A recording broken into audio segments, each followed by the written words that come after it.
Salut tout le monde, c'est Manu de Frandroid et avant toute chose, bonne année. Fallait le dire, voilà. Comme ça c'est dit, c'est fait, on est entre nous, c'est bien. Maintenant que ça c'est dit, sachez qu'en ce moment à Las Vegas se déroule le CES 2020, le Consumer Electronics Show, et ça permet à des tas de constructeurs de présenter leurs nouveautés à venir pour l'année. Donc on a pu voir des télés, des ordinateurs, des télés, des ordinateurs, des télés sans bord, des ordinateurs qui se plient, enfin bref, plein de choses, et on a surtout vu quelque chose d'un peu innovant de la part de Star Labs, une filiale de Samsung qui s'appelle Neon. Je vous en parle tout de suite.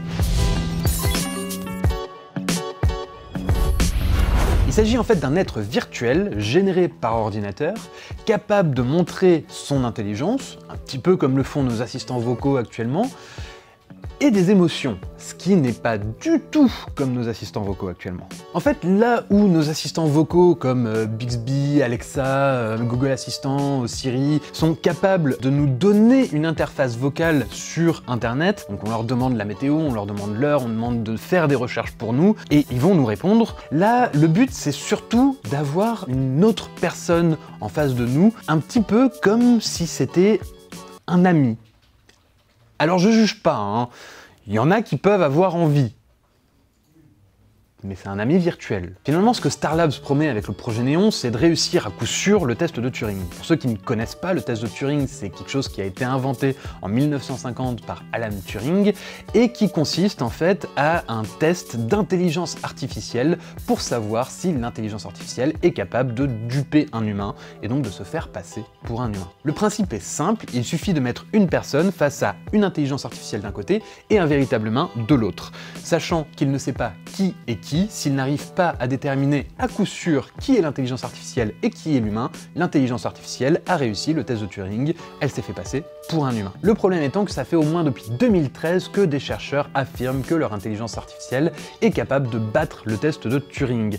Sauf que ces résultats sont généralement un petit peu controversés et certains affirment que soit des intelligences artificielles ont triché, soit juste que c'est pas assez représentatif, donc c'est un peu particulier. Là, Star Labs, plus que de simplement réussir le test de Turing, il cherche en fait à remplacer votre meilleur ami. Et c'est là où on va tomber dans un autre problème, à savoir celui de l'Uncanny Valley, ou celui de la vallée dérangeante en français. C'est une théorie qui a été émise en 1970 par un roboticien japonais, et qui consiste à dire, grosso modo, que plus un être virtuel va ressembler à l'humain, et plus ses défauts vont être réellement dérangeants. Un petit chien qui est mignon, style Aibo, qui a des défauts parce que c'est un robot et qui est pas un vrai chien, c'est pas grave, ça reste mignon. Un robot humain qui a quelques défauts, qui fait qu'on dirait pas un humain, c'est super creepy. Alors pour le moment, le projet Neon reste quand même relativement flou et on sait pas exactement ce qui nous prépare et comment c'est préparé. Maintenant, recréer virtuellement un visage humain qui a l'air vraiment d'avoir des émotions,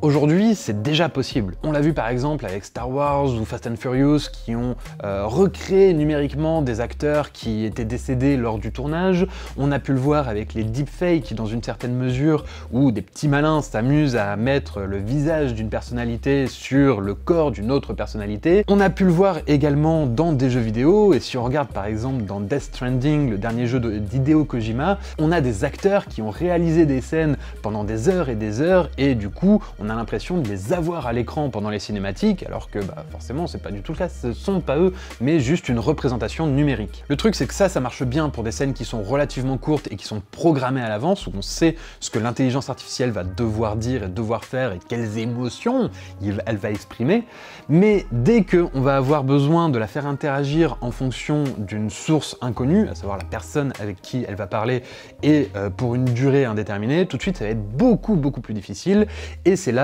où Neon va avoir beaucoup de challenges. À terme, le but ce serait de créer des personnages virtuels qui pourraient remplacer l'humain dans certaines tâches. On pourrait penser par exemple avoir un présentateur télé ou un acteur qui sont en fait juste des intelligences artificielles totalement virtuelles. Ça c'est bien sûr un premier pas, mais on pourrait imaginer aller encore beaucoup plus loin en remplaçant des personnes de notre vie quotidienne. Imaginez que par exemple votre caissier devienne une intelligence artificielle, ou plus encore que votre médecin devienne une intelligence artificielle, puisque on l'a vu, certaines intelligences artificielles ont réussi à découvrir des cancers que des panels de médecins n'avaient pas découverts sur des radiologies, et pourraient tout simplement vous prescrire en fonction des symptômes que vous lui donnez certains médicaments, sans ordonnance j'espère quand même, mais voilà, on pourrait aller beaucoup plus loin dans l'application de Néon. Maintenant, tout ce qui a été présenté n'est encore qu'un concept et on est encore très loin de voir nos médecins être remplacés par des intelligences artificielles. Starlabs pourrait néanmoins se lancer en s'attaquant à des sujets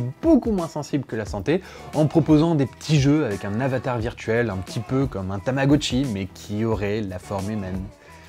C'est pas creepy du tout. Pour autant, on l'a vu, créer un avatar qui a forme humaine et qui peut simuler des émotions, c'est pas ultra compliqué, et la plus grande difficulté, ça va être de le faire tenir sur le temps sans que ce soit trop dérangeant, mais si c'est juste un jouet, ça peut passer.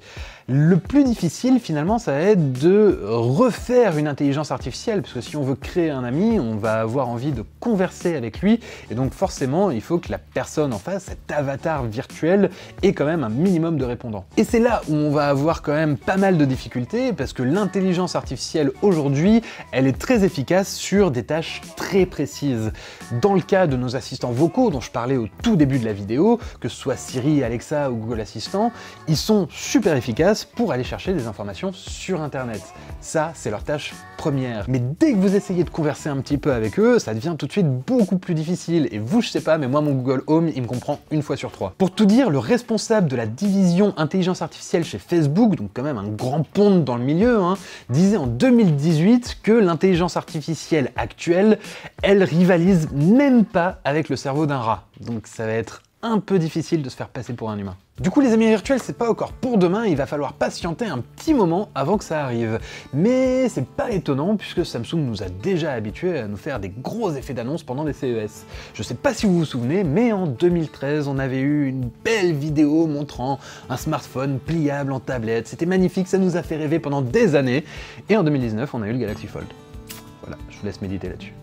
Voilà, en tout cas, c'est une énorme bombe que Samsung nous a lâchée sur ce CES, et on espère que ça va nous faire rêver pendant encore plein d'années, et qu'il y aura évidemment plein d'applications à ce nouveau Starlabs Néon. Si vous avez une idée d'application, d'ailleurs, n'hésitez pas à lâcher un petit commentaire pour nous détailler tout ça.